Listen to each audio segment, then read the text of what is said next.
হরে কৃষ্ণ। ভক্তবৃন্দের চরণে আমার শত সহস্র কোটি বৈষ্ণবী প্রণাম রইল। বাঞ্ছাকল্প তরুভ্যর্ষ কৃপা সিন্ধু বৈবচ পতিতানাং পাবনেভ্যো বৈষ্ণবেভ্যো নমো নমঃ।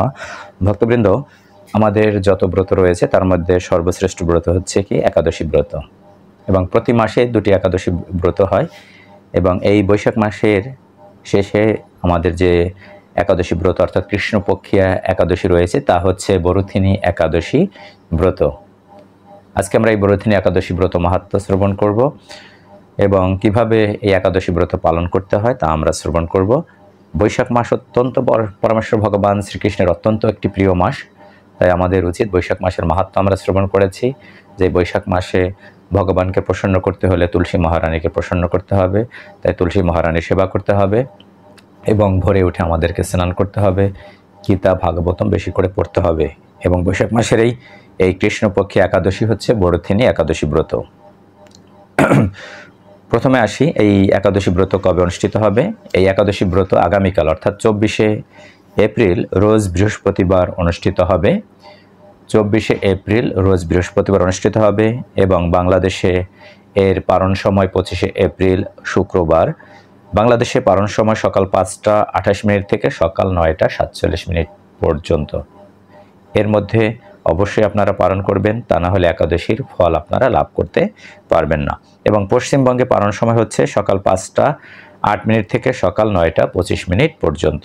আমি আবার বলছি, এই বরুথিনী একাদশী ব্রত হচ্ছে বৃহস্পতিবার অর্থাৎ 24শে এপ্রিল আগামীকাল, এবং এর পারণ হচ্ছে 25শে এপ্রিল শুক্রবার। বাংলাদেশে পারণ সময় সকাল 5টা 28 মিনিট থেকে সকাল 9টা 47 মিনিট পর্যন্ত এবং পশ্চিমবঙ্গে পারণ সময় সকাল 5টা 8 মিনিট থেকে সকাল 9টা 25 মিনিট পর্যন্ত। আমরা এখন এর মাহাত্ম্য শ্রবণ করি। বলা হয়েছে বৈশাখ মাসের কৃষ্ণপক্ষে হচ্ছে বরুথিনী একাদশী ব্রত মাহাত্ম্য ভবিষ্যতের পুরাণে বর্ণনা করা হয়েছে যুধিষ্ঠির শ্রীকৃষ্ণ সংবাদে।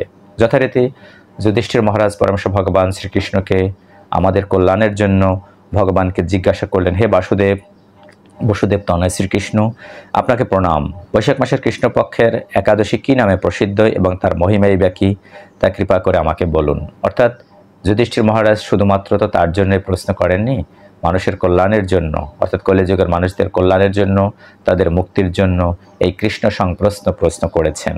পরমেশ্বর ভগবান তখন বললেন, হে রাজন, ইহলোকে ও পরলোকে বৈশাখ মাসের কৃষ্ণপক্ষী একাদশী বরুথিনী নামে বিখ্যাত। অর্থাৎ ইহলোকে আমরা যদি ভালো থাকতে চাই, জড়ৈশ্বর্য লাভ করতে চাই, এবং পরলোকে যদি আমরা ভালো থাকতে চাই অর্থাৎ পরলোকে অর্থাৎ এই জড়দেহ ত্যাগ করার পর আমরা হয়তো ঊর্ধ্বলোকে গমন করব, অথবা আমরা নিম্নলোকে গমন করব, অথবা আমাদের যে নিত্যধাম পরমেশ্বর ভগবান শ্রীকৃষ্ণের সেই চিন্ময় ধামে আমরা গমন করব। সেই চিন্ময় ধামে আমাদের যেতে হলে এই একটি মাত্র একাদশী যদি নিষ্ঠার সাথে পালন করি, তাহলে আমরা আমাদের নিত্য আলয় বৈকুণ্ঠ লোকে গমন করব। এই ব্রত পালনে সর্বদা সুখ লাভ হয় এবং পাপ ক্ষয় এবং সৌভাগ্য প্রাপ্তি ঘটে। দুর্ভাগা স্ত্রীলোক এই ব্রত পালনে সর্বসৌভাগ্য লাভ করে থাকে। অর্থাৎ সুতরাং যে সমস্ত স্ত্রী তারা মনে করেন যারা কষ্টে রয়েছেন, যারা দুর্ভাগ্যই সবসময় তারা বয়ে বেড়াচ্ছেন, তারা যদি এই বরুথিনী একাদশী ব্রত নিষ্ঠার সাথে পালন করে তাহলে তারা সৌভাগ্য লাভ করবে। ভক্তি ও মুক্তি প্রদানকারী এই ব্রত সর্বপাপ হরণ এবং গর্ভবাস যন্ত্রণা বিনাশ করে। এই ব্রত প্রভাবে মান্দাতা, ধুন্ধুমার আদি রাজারা দিব্যধাম লাভ করেছেন। অর্থাৎ এখানে উদাহরণ দেওয়া হয়েছে যে মান্ধাতা রাজা, তারপর ধুন্ধুমার রাজা, তারা এই দিব্যধাম লাভ করেছে এই বরুথিনী একাদশী ব্রত পালন করে। এমনকি মহাদেব স্বয়ং নিজেও এই ব্রত পালন করেছিলেন। 10,000 বৎসর তপস্যার ফল কেবলমাত্র একটি মাত্র বরুথিনী একাদশী ব্রত পালনে লাভ হয়। অর্থাৎ 10,000 বছর তপস্যা করলে যে ফল লাভ হয়, যে পুণ্য সঞ্চিত হয়, তা মাত্র একটি মাত্র বরুথিনী একাদশী যদি আমরা নিষ্ঠার সাথে পালন করি তাহলে সে একই ফল লাভ হয়। যে শ্রদ্ধাবান ব্যক্তি এই ব্রত পালন করেন তিনি ইহলোকে পরলোকে সমস্ত প্রকার বাঞ্ছিত ফল লাভ করেন। এবং এই একাদশী ব্রতের দানের মাহাত্ম্যই বাকি তা এখানে বর্ণনা করা হয়েছে। পরমেশ্বর ভগবান শ্রীকৃষ্ণ যুধিষ্ঠির মহারাজকে বর্ণনা করেছেন। তিনি বলছেন, হে নৃপশ্রেষ্ঠ, অশ্বদান অপেক্ষা গজদান শ্রেষ্ঠ। অর্থাৎ অশ্বের চাইতে আমরা যে গজ কাউকে দান করি সেটা শ্রেষ্ঠ।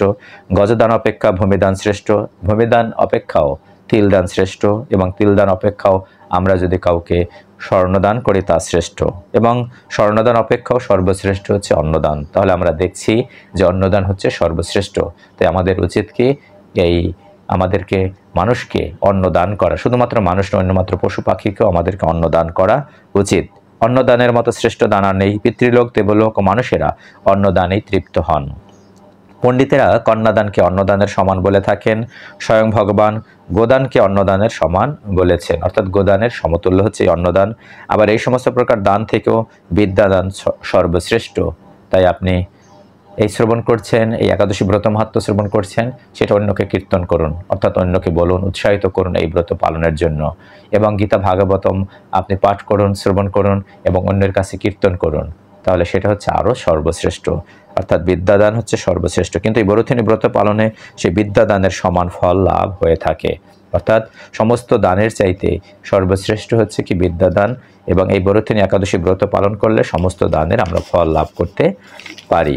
পাপমতে যেসব মানুষ কন্যার উপার্জিত অর্থে জীবন ধারণ করে, পুণ্যক্ষয়ে তাদের নরক যাতনা ভোগ করতে হয়। তাই কখনো কন্যার উপার্জিত অর্থ গ্রহণ করা উচিত নয়। যে ব্যক্তি বিভিন্ন স্বর্ণালঙ্কার সহ কন্যাদান করেন তার পুণ্যের হিসাব স্বয়ং চিত্রগুপ্ত করতে অসমর্থ হন, কিন্তু বরুথিনী ব্রত পালনকারী কন্যাদান থেকেও বেশি ফল লাভ করে থাকে। আমরা কিভাবে এই বরুথিনী একাদশী ব্রত পালন করব তা এখানে বলা হয়েছে। ব্রতকারী ব্যক্তি দশমীর দিন কাঁসার পাত্রে ভোজন, অর্থাৎ কাঁসার পাত্রে ভোজন করা যাবে না। মাংস, অর্থাৎ দশমীর দিন অর্থাৎ আজকে দিনে মাংস, মসুর ডাল, ছোলা, শাক, মধু, অন্যের প্রদত্ত অন্ন গ্রহণ, অন্য যদি অন্ন দেয় সে অন্ন গ্রহণ করা যাবে না। 2 বার আহার ও মৈথুন পরিত্যাগ করবে। দ্রুতক্রিয়া নেশাজাতীয় দ্রব্য বর্জন করতে হবে, অর্থাৎ চা, কফি, এগুলো, সিগারেট, এগুলো বর্জন করতে হবে। তারপর দিবা নিদ্রা, দিনে নিদ্রা যেতে পারবেন না। পরনিন্দা, পরচর্চা, প্রতারণা, চুরি, হিংসা, মৈথুন, ক্রোধ ও মিথ্যা বাক্য একাদশীর দিনে বর্জনীয়। অর্থাৎ একাদশীর দিন দ্রুতক্রিয়া, নেশাজাতীয় দ্রব্য, দিবানিদ্রা, পরনিন্দা, পরচর্চা, প্রতারণা, চুরি, হিংসা, মৈথুন, ক্রোধ, মিথ্যা বাক্য বলা একাদশীর দিন বর্জন করতে হবে। এবং কাঁসার পাত্রে ভোজন করা যাবে না। মাংস, মসুর ডাল, মধু, তেল, মিথ্যা বাসন, ব্যায়াম, 2 বার আহার ও মৈথুন এসব দ্বাদশীর দিনেও পরিত্যাজ্য। অর্থাৎ দ্বাদশীর দিনও আপনারা আমিষ গ্রহণ করবেন না, অর্থাৎ দশমীর দিন আপনারা আমিষ বর্জন করবেন এবং কাঁসার পাত্রে ভোজন আপনারা বর্জন করবেন এবং মধু বর্জন করবেন, মসুর ডাল বর্জন করবেন। এবং একাদশীর দিন তো আপনারা পঞ্চশস্যই গ্রহণ করবেন না, এবং দ্বাদশীর দিনও আপনি কি আমিষ গ্রহণ করবেন না। এভাবে একাদশী ব্রত পালন করবেন এবং একাদশীর দিন বেশি করে হরিনাম করবেন এবং পরমেশ্বর ভগবান শ্রীকৃষ্ণের সেবায় নিজেকে নিয়োজিত করবেন। ভাগবতমের প্রথম স্কন্ধের 2য় অধ্যায়ের 6 নং শ্লোকে বলা হয়েছে, সবই পুংসাম পরধর্ম যত ভক্তি অধক্কাজে অহেতুকে অপ্রতিহতা জয়াত্মা সুপ্রসিদ্ধতি। অর্থাৎ আমাদের পরম ধর্ম হচ্ছে সেই ধর্ম, বা আমরা তখনই প্রসন্ন লাভ করতে পারবো যখন ইন্দ্রিয়জাত জ্ঞানের অতীত শ্রীকৃষ্ণের প্রতি আমাদের অহেতুকী এবং অপ্রতিহতা আমরা ভক্তি লাভ করব, তখনই আমরা প্রসন্ন হব। এবং এই একাদশীর মূল অর্থ হচ্ছে, বা আমাদের পরম ধর্ম হচ্ছে পরমেশ্বর ভগবান শ্রীকৃষ্ণকে প্রসন্ন করা, তার সেবায় নিয়োজিত থাকা। আমাদের একাদশ ইন্দ্রিয়ের সাহায্যে পরমেশ্বর ভগবান শ্রীকৃষ্ণকে যেন আমরা প্রসন্ন করতে পারি, সেটাই আমাদের সচেষ্ট থাকতে হবে। সেই ভক্ত বলে অনর্থ নিবৃত্তি হয়ে আত্মা যথার্থ প্রসন্নতা লাভ করে। অর্থাৎ এই ভক্তি বলে পরমেশ্বর ভগবানের সেবায় আমরা যদি নিয়োজিত হই তাহলে আমাদেরও আত্মা প্রসন্ন লাভ করবে। তাই আমরা কি চাই? প্রসন্ন হতে চাই, তাই না? এই জড়জগতে আমরা প্রসন্ন হতে চাই। তাই প্রসন্ন হতে হলে কি করতে হবে? পরমেশ্বর ভগবান শ্রীকৃষ্ণকে সন্তুষ্টি বিধান করতে হবে আমাদের একাদশ ইন্দ্রিয়ের সাহায্যে। এবং আমাদের এই যে সর্বশ্রেষ্ঠ ব্রত রয়েছে, এই ব্রতগুলো পালন করতে হবে। এবং আপনি কতটুকু ভক্তিপথে এগোলেন তার একটি পরীক্ষা হচ্ছে এই একাদশী।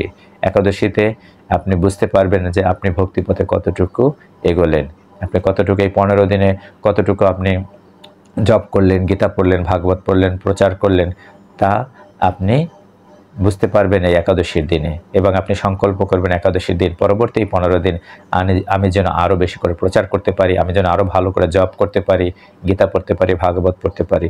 এভাবেই আপনি আপনার কর্মের সাথে ভগবানকে যুক্ত করুন, তাহলেই মনুষ্য জীবন সার্থক হবে। হে রাজন, এই বিধি অনুসারে বরুথিনী ব্রত পালনে সকল প্রকার পাপের বিনাশ হবে এবং অক্ষয় গতি লাভ হয়।